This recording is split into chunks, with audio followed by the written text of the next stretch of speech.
I'm here reviewing another backpack, and this is with my daughter Abigail. And this is actually a backpack that I've owned for quite some time, and in fact, it's the reason why I'm in the market to find a new backpack. It's not that it's bad, it's just that it's lacking in some things that I think are really important, and so that's why I'm trying to find this crossover day pack. So, let's take a look at it. This is the Patagonia Refugio 28 liters, is what that 28 stands for.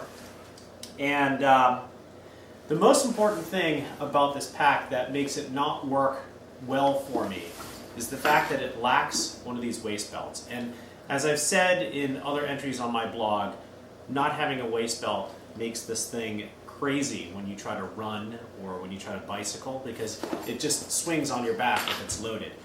So having that waist belt there is kind of a key element if you're expecting to be in any way significantly active. The other thing that that this lacks is that you can see it's a pretty floppy backpack. It doesn't have any sort of sheet, plastic sheet, to keep this thing stiff, nor does the back consist of a dense EVA foam to keep it upright. And so that makes it very difficult when you go to try to pack it, because it doesn't really have any shape and it flops all over the place like a plastic grocery bag. So there are some issues here, but there are some great things about this pack too. The most notably excellent thing is this right here. This little fleecy pocket here into which I can put my glasses.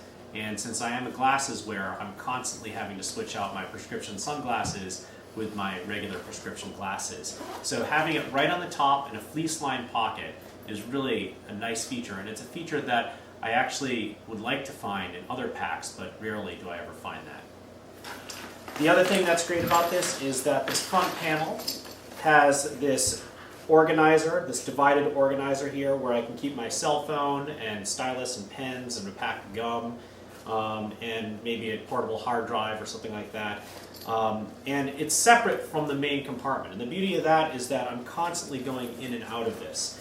And so if it's just easier if you're going in and out of something to not have to go into the main part of your backpack in order to get access to it.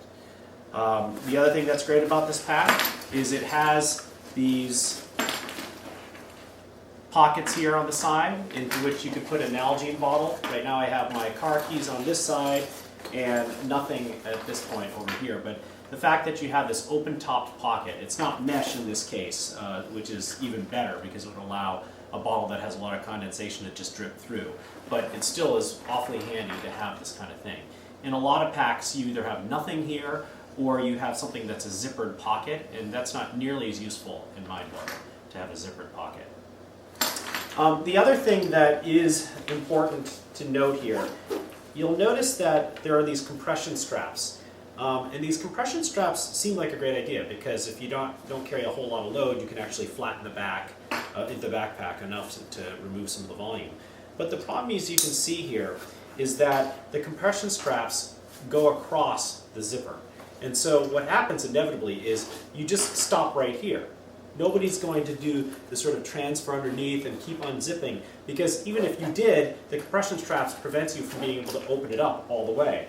And so inevitably what happens is you have a situation like this, where you open up the bag to the point where the compression straps are, and all of a sudden it's difficult to get to things in the bag.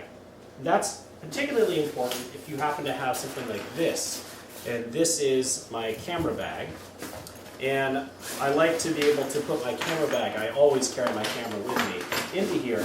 And it's extraordinarily difficult to get into this area when you have the compression straps. What do? You inevitably just unhook the compression straps so that you can get down to whatever you're trying to get to in the bottom of your pack. But then you have these horrible looking unclipped compression straps all over the place, unless you're somebody who's so OCD that you always go back and snap them back together every time. It would have been just, you would do that, Abigail? It would have been just a good idea if they made these compression straps, or this buckle actually, start here on this part of the zipper so that it didn't have to cross over the zipper, and then you have full access. So a lot of packs do this. It's not just the the Patagonia that does this.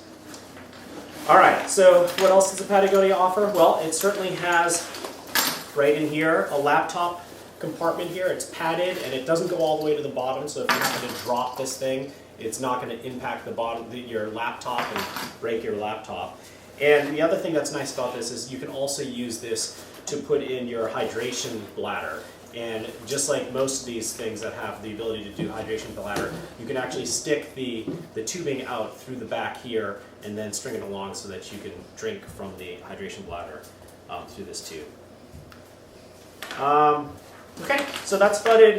It's a good pack. Oh, actually, this is something I didn't show you guys. This is pretty handy. The splash pocket in the front here that has a mesh catch right here. So I always put my wallet in here because it won't fall out, and it's super easy to be able to reach over, unzip it, and grab your wallet out. So that's a really nice feature. So it has some really good things associated with it, but it also has some pieces that are missing that would make this great. If this had an actual sheet to keep this thing upright, and it had a hip belt in some sort of way, or a waist belt, this would be a great pack.